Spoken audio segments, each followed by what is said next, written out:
ناظرین آداب، آپ دیکھ رہے ہیں پی نیوز، میں ہوں سید قاسم کاشانی۔ پیش ہے دن بھر کی کچھ اہم خبریں، پہلے سرخیوں پر ایک نظر۔ دفعہ 370 پر سپریم کورٹ میں سنوائی جاری، کپل سبل کی دھماکہ دار دلیل۔ ڈاکٹر فاروق عبداللہ مطمئن، کہا عنقریب جموں کشمیر کو بڑی خوشی ملے گی۔ دفعہ 370 پر پی ڈی پی کا موقف واضح ہے، جو کچھ ہوا غیر قانونی ہوا، محبوب بیگ۔ نیل کنٹھ گنجو کی برسی، مختلف سیاسی، سماجی اور مذہبی رہنماؤں کا خراج عقیدت۔ پاکستان میں خودکش دھماکہ، سیاسی لیڈر سمیت 8 افراد ہلاک، 16 زخمی۔ عمران خان کی گرفتاری اور نااہلی پر پاکستان میں حالات کشیدہ، عوام سڑکوں پر۔ وزیر اعظم مودی کے خلاف پارلیمنٹ میں عدم اعتماد کی تحریک پیش، بی جے پی میں کھلبل۔ فرقہ وارانہ تشدد پر مولانا ارشد مدنی کا اظہار افسوس، کہا کارروائی یک طرفہ ہے۔ اور خاتون کی لاش دریائے جہلم سے برآمد، سنوار سری نگر میں کوہرام۔ اب خبریں تفصیل کے ساتھ۔ ناظرین، دفعہ 370 پر سپریم کورٹ میں سنوائی جاری ہے۔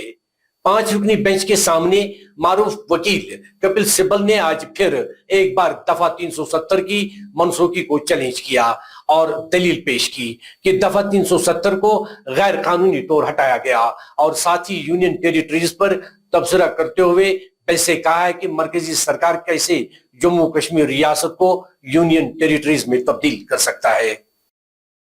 If you Mullahs substitute the word union territory wherever the word state is used, this article will make no sense. And I'll read it in that fashion.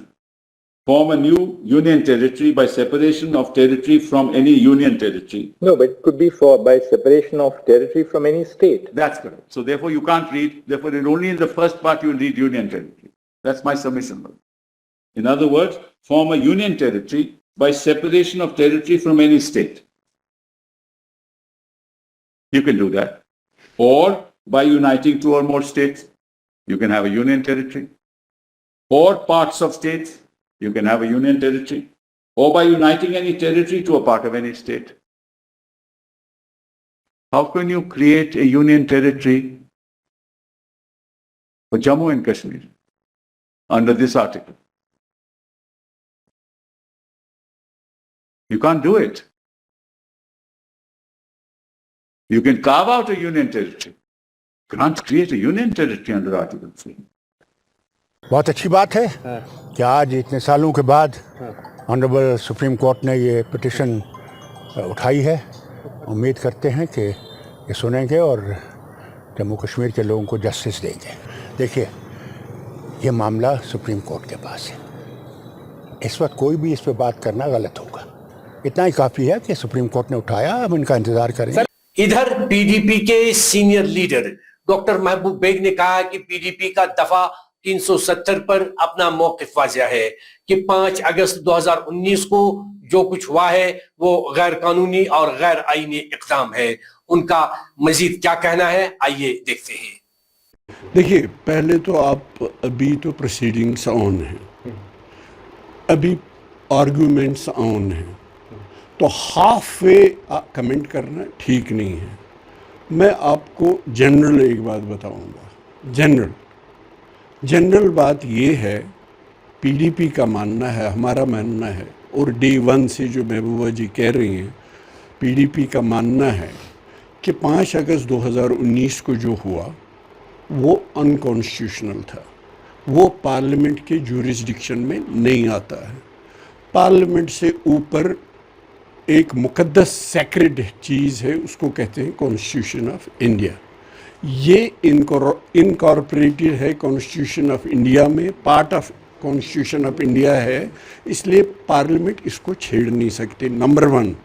Number 2، جو پروسیجر ایڈاپٹ کیا گیا وہ unknown to law ہے۔ They say it is unknown to law. Law doesn't know the procedure that was adopted to abrogate Article 370. It is unknown to law, which means it was unconstitutional. It was a political decision.